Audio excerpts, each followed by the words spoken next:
So Audrey Geoffroy, when she's not spending her time putting together this talk for you all, she's trying to figure out a way to make all of our lives easier when we roll out this new CRM. So thank you for that, Audrey.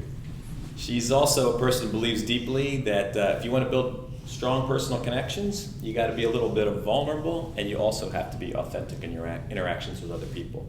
The last thing I want to say is what Audrey's going to share a story with you is something she shared with me, I think this summer we talked about it.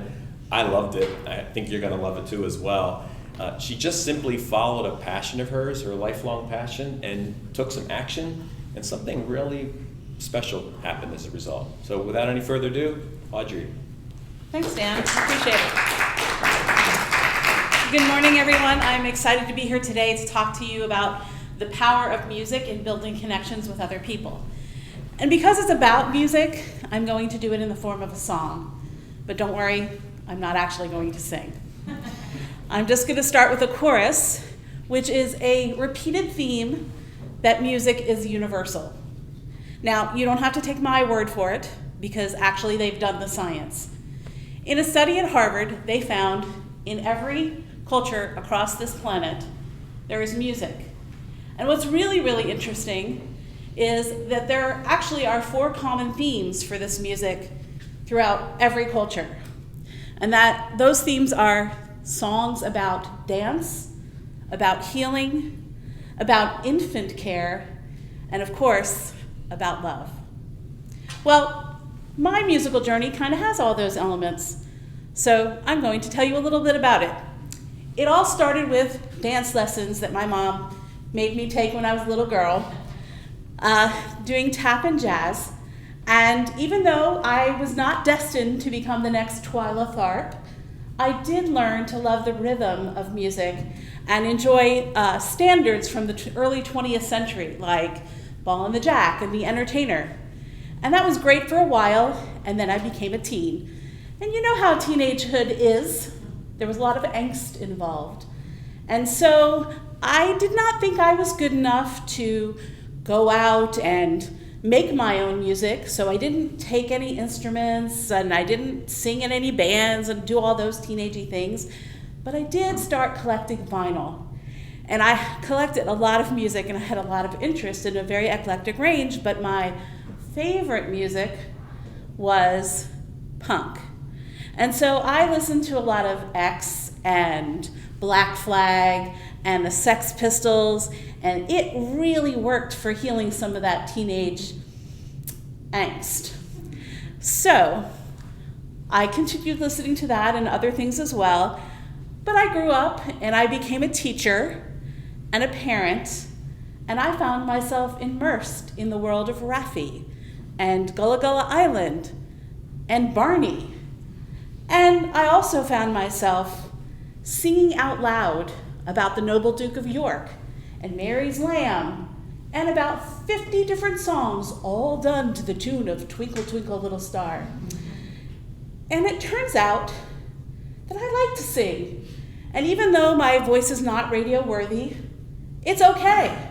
You know, just like it's okay that there are people who like to run even though they aren't Olympic athletes. And so I found myself singing my kids to sleep and making up lullabies on the spot, and that was great.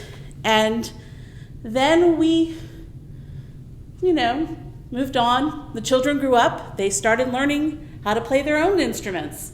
And I thought, I've loved this music thing all my life, and they can do that.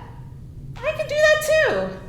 And so, with the help of Kim Blackburn, our colleague here in Advancement, who founded a group called Sirens and Strings, which is a group that teaches women in a safe space how to play guitar.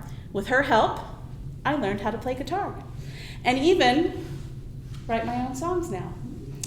So, I told you about my music journey because I bet you have one too. It might be similar or different, but I bet you have one because music is universal. Music provides a soundtrack to our lives. It evokes memory and moments for us. And because of that,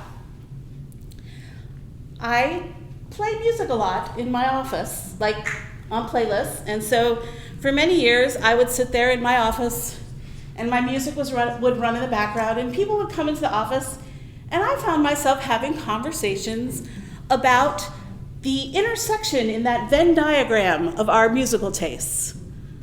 And it was interesting. I learned a lot about other people and what they were interested in. And so it was around this time that I started bringing my guitar to work and playing in my office during lunch. And sometimes Kim would join me and we would practice some of the things that she had been teaching. And then one day, I noticed there was a third person walking in the building with a guitar on their back. And I was like, what's happening here? And so we started talking and we joked, oh, we should all jam sometime. Yeah, that'd be fun. And then I went, why not? So that is when Guitar Fridays was born. So in my office on Fridays, the three of us at first, and then a couple of other people would join, and we would play music and have a good time just jamming, noodling around on the guitar.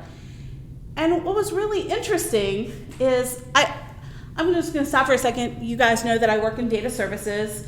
I just want to point out that we are not the most extroverted people on the planet.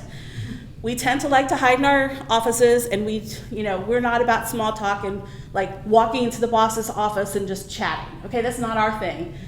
But interestingly, where words fail, music speaks.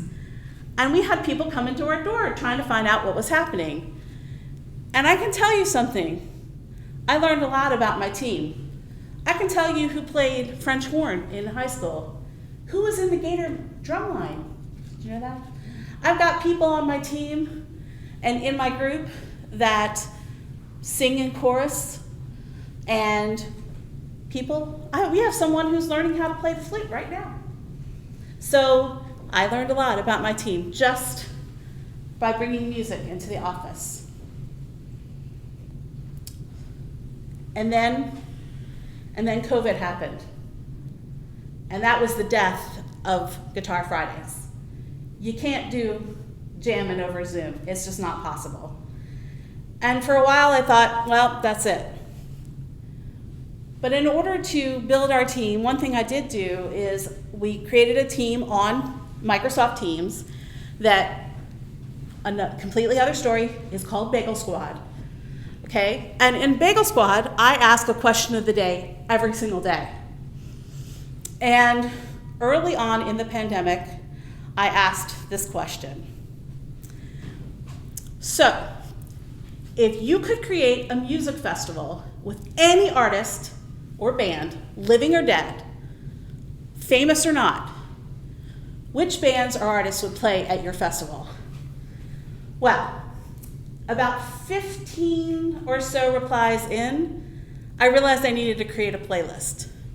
And so I went on Spotify and I created a playlist, and the responses kept coming in. Y'all, I have the most eclectic music tastes on my team. At our festival, we have Jackie Chung, Maria Callas, Dave Matthews, Coltrane, Shakira, and Chopin. Not to mention Prince and the Sex Pistols. Okay, let me tell you, this is the festival I want to go to. So, what happened?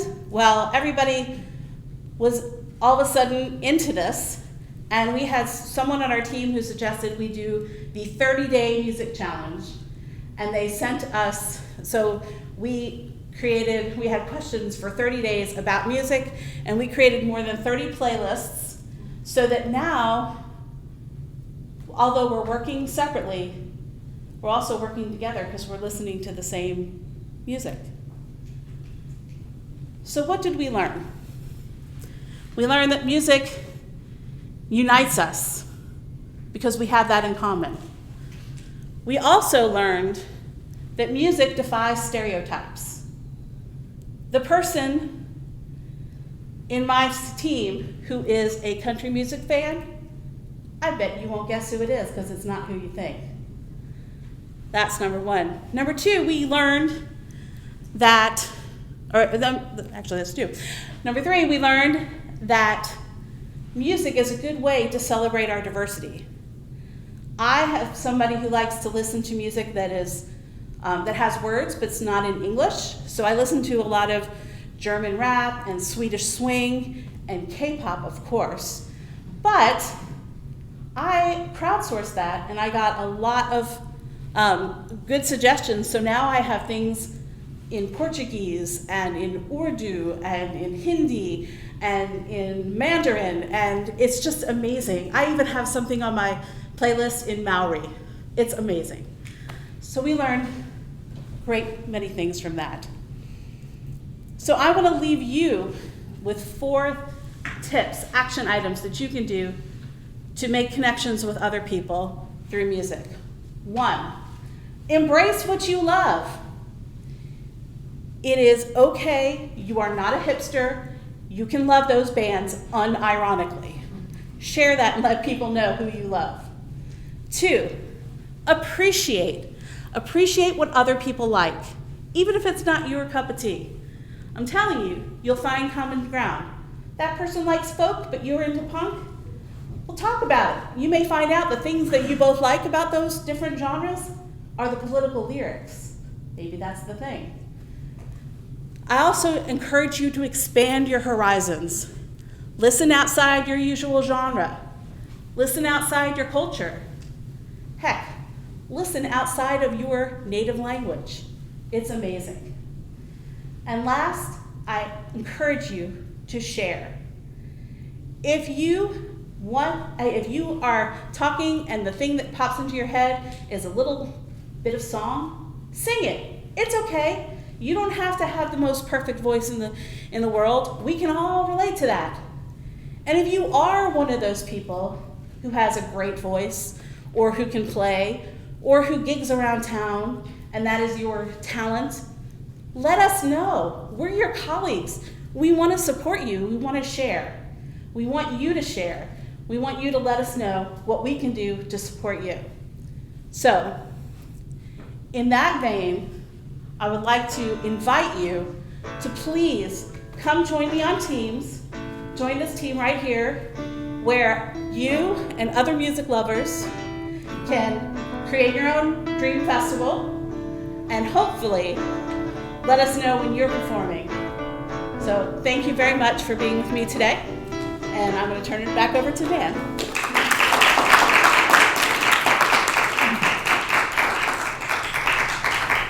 All right. Thanks, Audrey. I feel like breaking out into song right now, but I won't.